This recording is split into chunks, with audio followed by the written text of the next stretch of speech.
जय माता दी। चतुर्थ अध्याय इंद्रादि देवताओं द्वारा देवी की स्तुति। पहले आता है ध्यान। हाथ जोड़ करके हम ध्यान करेंगे। ओम कालाभ्रावां कटाक्षैररिकुलभयदां मौलिबन्देन्दुरेखां शङ्खं चक्रं कृपाणं त्रिशीकमपि करैरुद्वहन्तीं त्रिनेत्रां सिंहस्कन्धाधिरूढां त्रिभुवनमखिलं तेजसा पुरयन्तीं ध्यायेद दुर्गां जयाख्यायां त्रिदशपरिभृतां सेवितां सिद्धि में। ओम ऋषिवाच।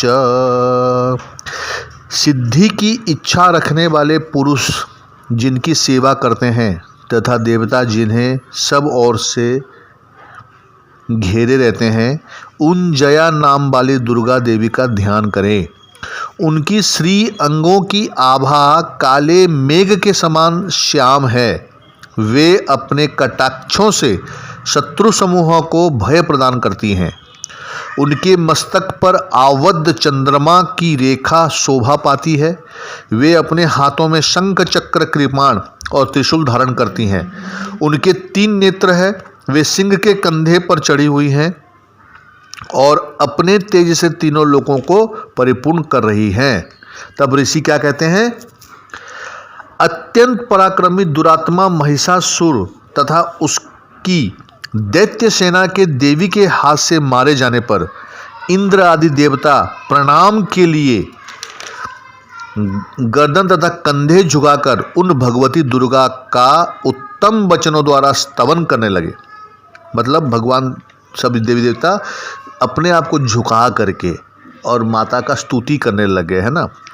उस समय उनके सुंदर अंगों में अत्यंत हर्ष के कारण रोमांच हो आया था। देवता बोले, क्या बोले देवता लोग?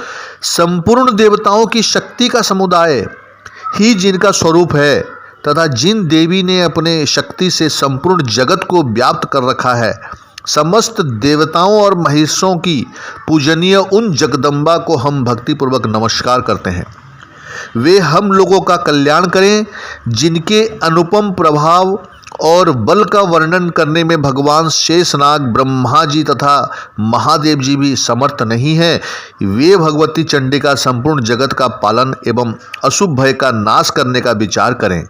जो पुण्यात्माओं के घरों में स्वयं ही लक्ष्मी रूप में, पापियों के यहाँ दरिद्रता रूप में, शुद्ध अंतकरण वाले पुरुषों के हृदय में बुद्धि रूप में, सत्पुरुषों में श्रद्धा रूप में तथा कुलीन मनुष्यों में लज्जा रूप में निवास करती हैं, उन आप भगवती दुर्गा को हम नमस्कार करते हैं।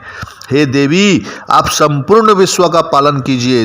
हे देवी, आपके इस अचिंत्य रूप का असुरों का नाश करने वाले भारी पराक्रम तथा समस्त देवताओं और दैत्यों के समक्ष बुद्ध युद्ध में प्रकट किए हुए आपके अद्भुत चरित्रों का हम किस प्रकार वर्णन करें? आप संपूर्ण जगत की उत्पत्ति में कारण हैं। आप में सत्वगुण, रजोगुण और तमोगुण, ये तीनों गुण मौजूद है, तो भी दोषों के साथ उसका संसर्ग नहीं जान पड़ता। भगवान विष्णु और महादेव जी आदि देवता भी आपका पार नहीं पाते। आप ही सबका आश्रय हैं। यह समस्त जगत आपका अंशभूत है, क्योंकि आप सबकी अधिभूत अव्याकृत परा प्रकृति हैं। हे देवी, संपूर्ण यज्ञों में जिसके उच्चारण से सब देवता तृप्ति लाभ करते हैं, वह स्वाहा आप ही हैं। इसके अतिरिक्त आप पितरों की तृप्ति का कारण भी हैं। अतः सब लोग आपको स्वधा भी कहते हैं। हे देवी, जो मोक्ष की प्राप्ति का साधन है, अचिंत्य महाव्रत स्वरूपा है, समस्त दोषों से रहित, जितेंद्रिय तत्व को ही सार वस्तु मानने वाले तथा मोक्ष की अभिलाषा रखने वाले मुनिजन जिसका अभ्यास करते हैं, वह भगवती पराविद्या आप ही हैं। आप शब्द स्वरूपा हैं। अत्यंत निर्मल ऋग्वेद, यजुर्वेद तथा उद्गीत के मनोहर पदों के पाठ से युक्त सामवेद का भी आधार आप ही हैं। आप देवी त्रयी तीनों वेद और भगवती छहों ऐश्वर्य से युक्त हैं। इस विश्व की उत्पत्ति एवं पालन के लिए आप ही वार्ता, खेती एवं आजीविका हैं के रूप में प्रकट हुई हैं। आप संपूर्ण जगत की घोर पीड़ा का नाश करने वाली हैं। हे देवी, जिसमें समस्त शास्त्रों के सार का ज्ञान होता है, वह मेधा शक्ति आप ही हैं। दुर्गम भवसागर से पार उतारने वाली नौका रूप दुर्गा देवी भी आप ही हैं। आपकी कहीं भी आसक्ति नहीं है। कैटभ के शत्रु भगवान विष्णु के वक्ष स्थल में एकमात्र निवास करने वाली भगवती लक्ष्मी तथा भगवान चंद्रशेखर द्वारा सम्मानित गौरी देवी भी आप ही हैं। आपका मुख मंद मुस्कान से सुशोभित है।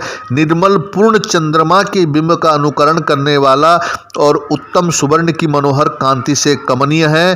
तो भी उसे देखकर महिषासुर को क्रोध हुआ और सहसा उसने उस पर प्रहार कर दिया। यह बड़े आश्चर्य की बात है। हे देवी, वही मुख जब क्रोध से युक्त होने पर उदय काल के चंद्रमा की भांति लाल और तनी हुई भौं के कारण विकराल हो उठा, तब उसे देखकर जो महिषासुर के प्राण तुरंत नहीं निकल गए, यह उनसे भी बढ़कर आश्चर्यजनक की बात है। क्योंकि क्रोध में भरे हुए यमराज को भी देखकर भला कौन जीवित रह सकता है। हे देवी, आप प्रसन्न हो।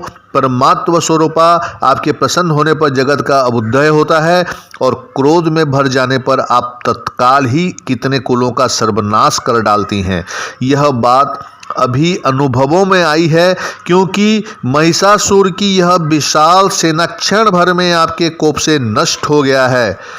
सदा अभ्युदय प्रदान करने वाली आप जिन पर प्रसन्न रहती हैं, वे ही देश में सम्मानित है। उन्हीं को धन और यश की प्राप्ति होती है।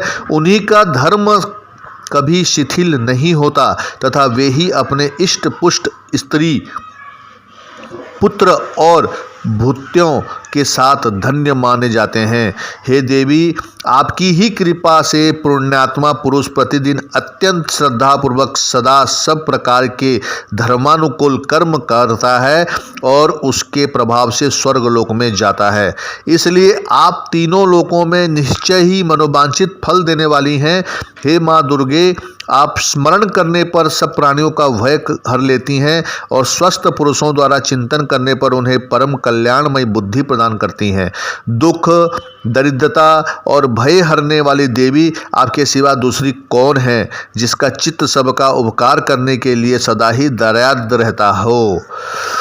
हे देवी, इन राक्षसों के मारने से संसार को सुख मिले तथा ये राक्षस चिरकाल तक नरक में रहने के लिए भले ही पाप करते रहे हों, इस समय संग्राम में मृत्यु को प्राप्त होकर स्वर्गलोक में जाएं। निश्चय ही यही सोचकर आप शत्रुओं का वध करती हैं। आप शत्रुओं पर शस्त्रों का प्रहार क्यों करती हैं? समस्त असुरों को दुष्टिपात मात्र से ही भस्म क्यों नहीं कर देती? इसमें एक रहस्य है। ये शत्रु भी हमारे शस्त्रों से पवित्र होकर उत्तम लोकों में जाएं, इस प्रकार उनके प्रति भी आपका विचार अत्यंत उत्तम रहता है। खड्ग के तेज पुंज की भयंकर दीप्ति से तथा आपके त्रिशूल के अग्रभाग की घनीभूत प्रभाव से चौंधिया कर जो असुरों की आंखें फूट नहीं गई, उसमें कारण यही था कि वे मनोहर रश्मियों से युक्त चंद्रमा के समान आनंद प्रदान करने वाले आपके इस सुंदर मुख का दर्शन करते थे।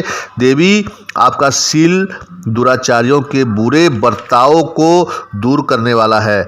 साथ ही यह रूप ऐसा है जो कभी चिंतन में भी नहीं आ सकता और जिसकी कभी दूसरों ने तुलना भी नहीं हो सकती। तथा आपका बल और पराक्रम तो उन दैत्यों का भी नाश करने वाला है जो कभी देवताओं के पराक्रम भी नष्ट कर चुके थे। इस प्रकार आपने शत्रुओं पर भी अपना दया ही प्रकट की है। हे वरदायिनी देवी, आपके इस पराक्रम की किसके साथ तुलना हो सकती है तथा शत्रुओं को भय देने वाले एवं अत्यंत मनोहर ऐसा रूप भी आपके सिवा और कहाँ है। हृदय में कृपा, युद्ध में निष्ठुरता, ये दोनों बातें तीनों लोकों के भीतर केवल आप में ही देखी गई है। मातः आपने शत्रुओं का नाश करके इस समस्त त्रिलोकों की रक्षा की है, उन शत्रुओं को भी युद्ध भूमि में मारकर स्वर्ग लोकों में पहुंचाया है तथा उन्मत्त दैत्यों से प्राप्त होने वाले हम लोगों के भय को भी दूर कर दिया है। आपको हमारा नमस्कार है। हे देवी, आप शूल से हमारी रक्षा करें। हे अंबिके, आप खड्ग से भी हमारी रक्षा करें तथा घंटा की ध्वनि और धनुष की टंकार से भी हम लोगों की रक्षा करें। हे चंडिके, पूर्व, पश्चिम और दक्षिण दिशा में आप हमारी रक्षा करें तथा ईश्वरी अपने त्रिशूल को घुमाकर आप उत्तर दिशा में भी हमारी रक्षा करें। तीनों लोकों में आपके जो परम सुंदर एवं अत्यंत भयंकर रूप विचरते रहते हैं, इनके द्वारा भी आप हमारे तथा इस भूलोक की रक्षा करें। हे अंबिके, आपके कर पल्लवों में शोभा पाने वाले खड्ग, शूल और गदा आदि जो जो अस्त्र हों, उन सब के द्वारा आप सब ओर से हम लोगों की रक्षा करें। तब ऋषि क्या कहते हैं? इस प्रकार जब देवताओं ने जगन माता दुर्गा की स्तुति की और नंदन वन के दिव्य पुष्पों एवं गंध चंदन आदि द्वारा उनका पूजन किया, फिर सबने मिलकर जब भक्तिपूर्वक दिव्य धूपों की सुगंध निवेदन की, तब देवी ने प्रसन्न वदन होकर प्रणाम करते हुए सब देवताओं से क्या कहा कि हे देवताओं, तुम सब लोग मुझसे जिस वस्तु की अभिलाषा रखते हो उसे मांगो। तब देवता क्या बोलते हैं कि भगवती ने हमारी सब इच्छा पूर्ण कर दी, अब कुछ भी बाकी नहीं है, क्योंकि हमारा यह शत्रु महिषासुर मारा गया।